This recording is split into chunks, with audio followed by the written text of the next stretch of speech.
Social justice is about fairness, it's about equity, it's about opportunity, and all of those wonderful things that we all like to think that there exists in the academy, right?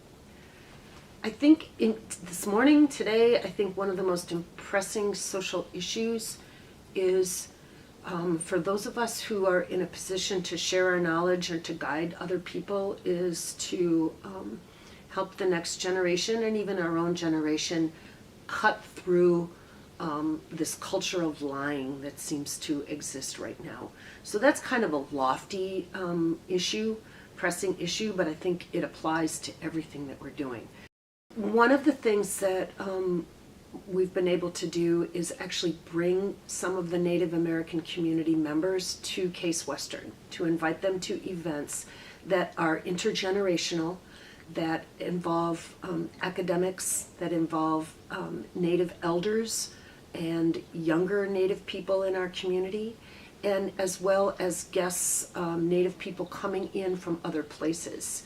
Because this is an urban center and the vast majority, probably 100% of the Native Americans living in Cleveland are not native to this particular place, right?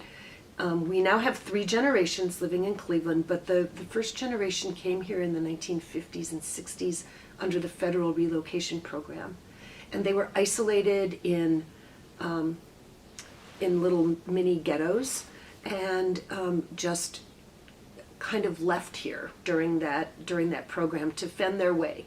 Now there were positives to relocation in that children got to go to good public schools in the Cleveland area, and there were jobs here when the steel mills were pumping out, right? But there was never an outreach for education for them. So the one thing that I've tried to do is help the Native community stand on its own 2 feet and be able to apply their sense of self-determination to live their lives the way they want to still have their vibrant culture, but still be able to have opportunities. We have lots of stories to tell, to bring to the academy, and yet still there's a need to educate the academic community as to who are Native Americans and why do the 364 treaties matter that were ratified by the Senate, and why does their sovereignty matter? Because the treaties and the sense of sovereignty is being eroded daily. The impact starts person by person. I think some mindsets have been turned around and people are like, wow, I had no idea. So when you start hearing that, that's wonderful. And then these the other impact that we've noticed by bringing Native community members or even outside community members, Native community members, to come to Case to present something.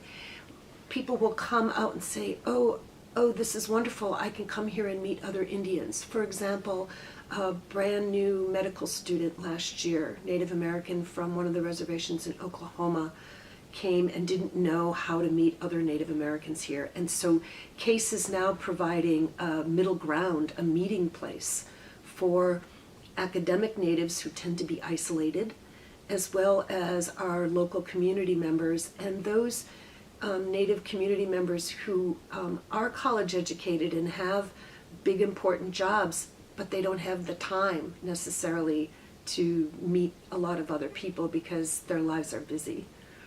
Because as an academic minority, you get pulled in a lot of different directions no matter what group you may affiliate with. Social justice, I think, begins with recognition of each person as a human being and granting each person their sense of human dignity, which can take many, many forms. And as a society, if everyone is recognized for their individual worth, then we will have a just society.